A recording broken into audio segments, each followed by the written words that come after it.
You want to make a knife. You've seen Forge and Fire, you've seen some YouTube videos, you want something nice and personal that has your flair to it. I'm going to run you through the 3 basic methods on how you'd be able to achieve this goal.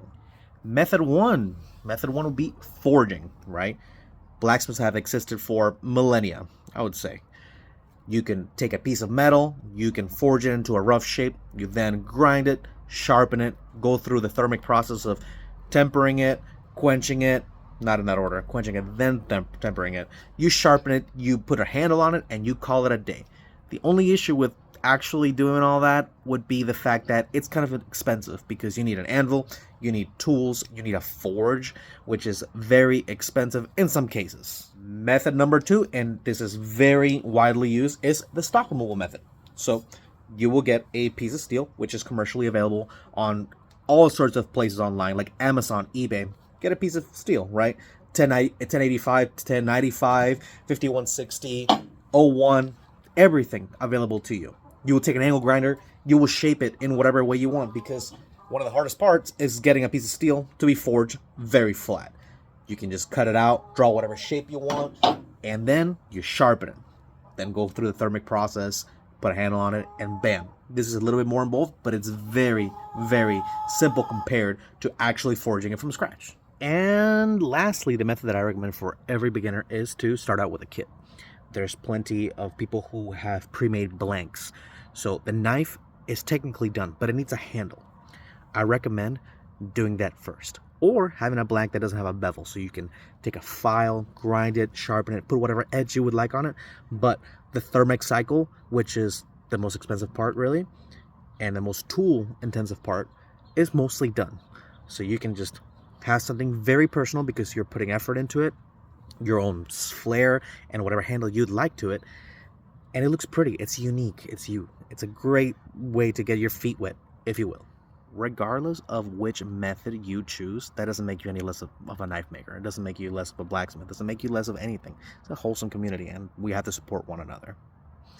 I recommend starting with blacksmithing if you have the capabilities to it. Maybe you already have some type of forge. Maybe you have a grill that gets pretty hot and you can just put a blower to it and get it hot, and you have Grandpa's anvil. Grandpa's anvil's been in the garage for a decade and nobody's touched it, and now you're eyeing it, you're looking at it, and you're ready. You're ready to be the next Forged and Fire champion. You want to choose a steel type. Whenever you choose your steel type, I recommend something a little bit more forgiving than 1095. And something a lot more forgiving than 5160 when it comes to forging, because some steels have different qualities in which you need to learn and will take some finesse. I don't go after 1095 because it's a little brittle. Tempering it, especially quenching it, you can run into some issues. And whenever it comes to steels like stainless steel, you will also run into some other issues because they might need some specialized equipment.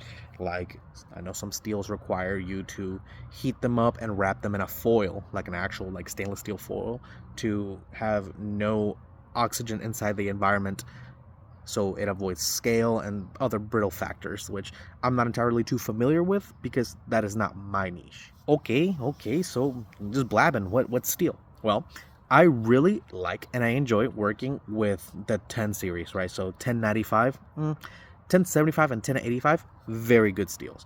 They're forgiving, they have the right amount of flex and the right amount of hardness. So you can make something that is very good all around, and it'll be fun to work with. Whenever you move into some steels that are what you call spring steels, like 5160, often associated with leaf springs.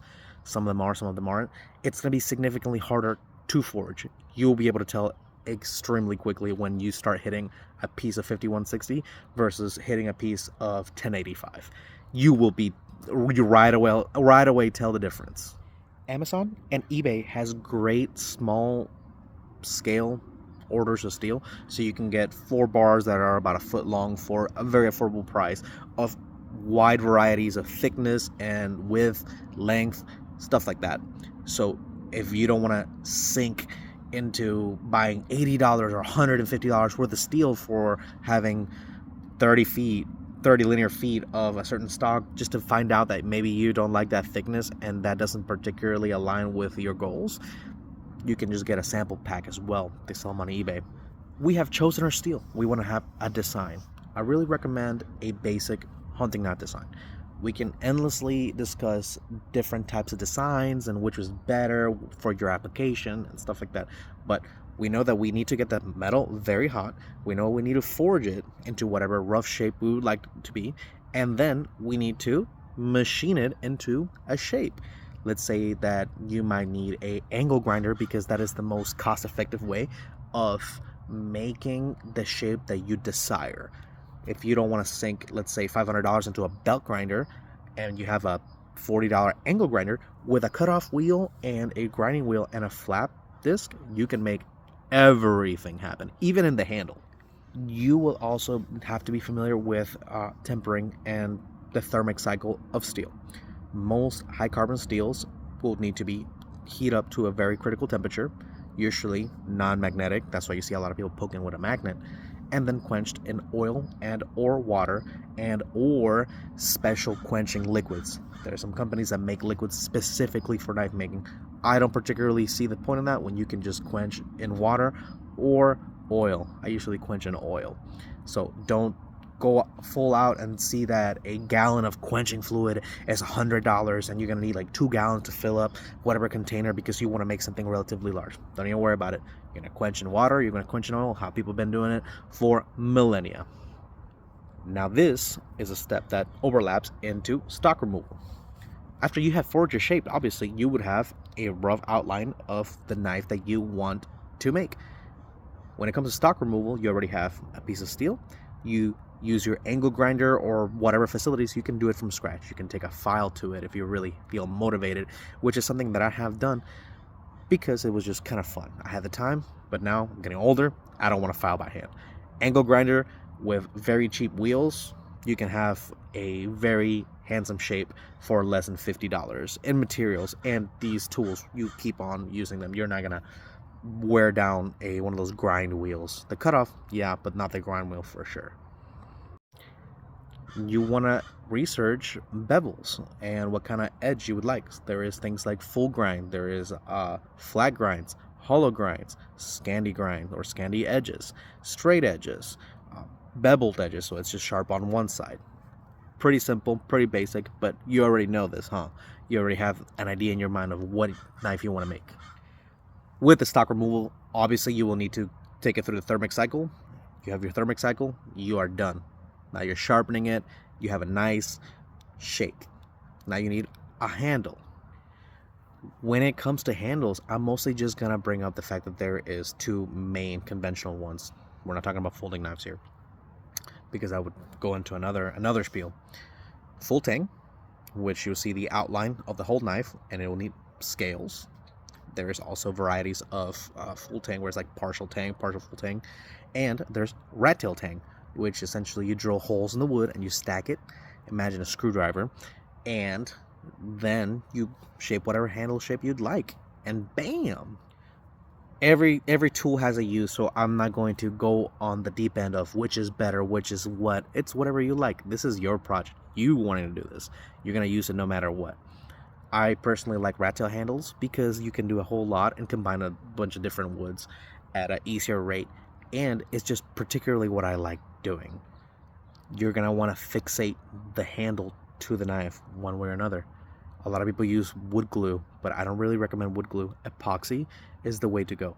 Epoxy has such high tensile strength that it will most likely outlive the handle and the steel that you used it on. It's extremely affordable. You can get it for anywhere from $3 to $15. There's all sorts of epoxies, but I really recommend using a slow cure epoxy and one with plenty of work time. In some of my previous videos, you see that I use 60-minute epoxy on some of the more complex glue ups, because there is 5-minute epoxy, but around minute 3 of the 5-minute epoxy, it starts getting hot and it starts actually hardening. By minute 5, that's when it's fixated.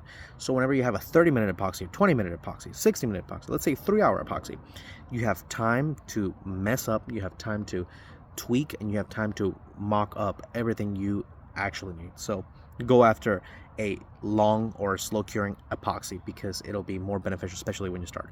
Sometimes you're doing the full tang handles, and the pins are just not lining up. You mocked it up, you lined it up dry, and everything is pretty, it's clean, but then you go and start gluing it, and for some reason it's not fitting together. If you were using the 5-minute epoxy, you know that you are working against the clock. You are in minute 2, and you know what happens in minute 3. So go ahead and use the slow curing epoxy. Once you have glued your knife, realistically, you want to wait a day or 2, maybe even a week. I really recommend a week, especially with some epoxies, and you want to compensate for atmospheric changes. Sometimes it's very hot where I live. Sometimes it's very cold where you live. In the back of the glue or epoxy that you use, you will see that there is a wide range of temperatures. If you are gluing a knife in 40 degrees Fahrenheit, you will notice that it's going to take a lot longer to cure. So you want to give it time for everything set up perfectly, because there's no worse feeling than starting to shape a knife and you see that the epoxy is still kind of goopy, or the handle breaks off or falls off because you didn't let the glue dry enough. Now you have your beautiful knife shape. You have made it out of wood, and now you have to finish it because you want to protect it. There's several methods of finishing it, but the most professional ones usually go with some type of polymer or some coating, but the more traditional ones always go with oil. I personally have gone towards a clear coat, which is a little bit thicker, like automotive clear coat, because it will hold up to the abuse of whoever's using it.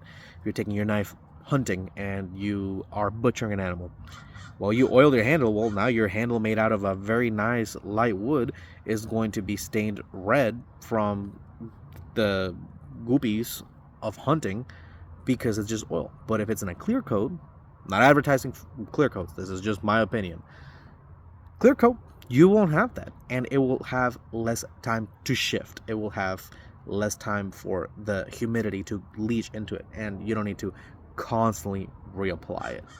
But if you want to use oil, you can use oil. There's all sorts of oils that you can use. You can use straight cooking oil. You can use tung oil, Danish oil. There's all sorts of finishes that you can do on your particular knife handle, especially when it's wood. Whenever you are using things like micarta, or let's say you're using an epoxy block, you might not want to use an oil finish because it might interfere with the epoxy and you might get an unpleasant finish, because remember, epoxy is plastic, oil is oil, so you can already see the negative interaction that could happen there. Whoa, that was too easy. It really is not as simple as I made it sound, but this is just a small crash course, so you have a little bit more of an idea on the aspects of what is involved, maybe some of the tools, and give you some inspiration on what different aspects you might want to consider. If you like this video, please subscribe, give it a like, and if you have questions, comments, concerns, I love answering all the comments. Well, most of the comments. Some people are kind of rude, but I usually take that away because I don't believe in having a toxic community. When people are just trying to have a hobby, this is fun. This is an activity. Thank you for watching, and hope you learned something.